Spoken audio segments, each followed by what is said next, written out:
Hello everyone, I am very happy to welcome you back with another video. That is, we are going to see a new topic called a signal encoding technique.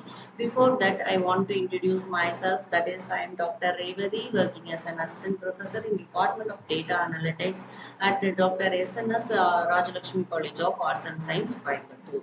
And today we are going to see about the signal encoding techniques. How signal has been encoded while transmitting.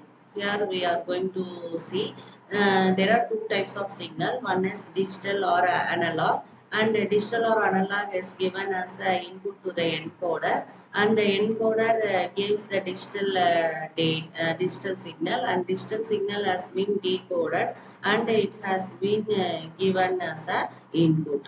That is called as a encoding onto a digital signal, and a modulation onto a analog signal. How the analog has been modulated in the sense digital or analog signal has been given to the modulator. It carries and the modulator gives the analog as an output, and the analog has been demodulated using uh, demodulator, that is modem. There are four types of signals has been carried out. That is digital data, digital signal. What is meant by digital signal? Digital signal is a discrete voltage pulse. Every pulse is a single element. Here you can able to see how this signal has been transmitted from 0 and 1, and binary data has been encoded into a single elements. Next one is digital data and analog signal. It is used in mainly public telephone system. It has high frequency range, that is 300 hertz to 3400 hertz. It uses modulator, that is it uses modem. It acts as a both modulator and demodulator. We already know. There are three types of encoding techniques. One is amplitude shift key, and second one is frequency shift key, and third one is phase shift key. Here you can able to see the modulation techniques. Amplitude shift key. In the amplitude shift key, there is no signal for 0, and only it has a signal for 1. In frequency shift key, it has different frequency for 0 and different frequency for 1. In the phase shift key, the phases changes from 0 to 1. That is, the signal phase has been changed. That is the main difference for the thing. In the amplitude shift key, we can gain changes. It is used up to 1200 bits per second on voice grade lines. It is high speed over optical fiber.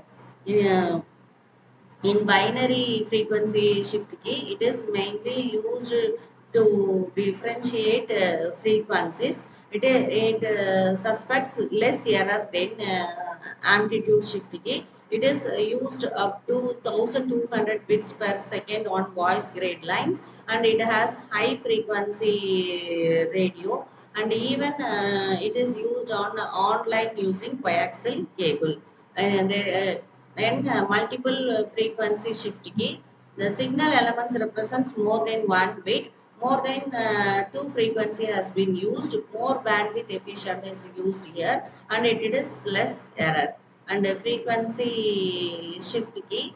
It is there are two types of frequency shift key is there. One is a binary phase shift key, and second one is differential phase shift key. And two phases are used in two phases represents two binary digit in binary phase shift key, and differential shift key, it relates to the previous transmission rather than the same signal. And next one is analog data and digital signal. It has been transmitted using NORZL. We are going to see what is meant by NORZL in the next topic, and transmitted code using other than NORZL, and it converted to analog signal. The analog conversion has been carried out in two forms, that is pulse code modulation and data modulation. And digital analog data has been analog data, that is voice has been digitized and it has been converted into digital data using the modulator, and modulator gives the analog data. The analog data and the analog signal, why this types of modulation has been used in the sense for the efficient transmission we are using such modulation. There this is also three types of modulation: amplitude, phase, and amplitude, frequency, and phase shift key. Thank you all. We'll catch you in the another video.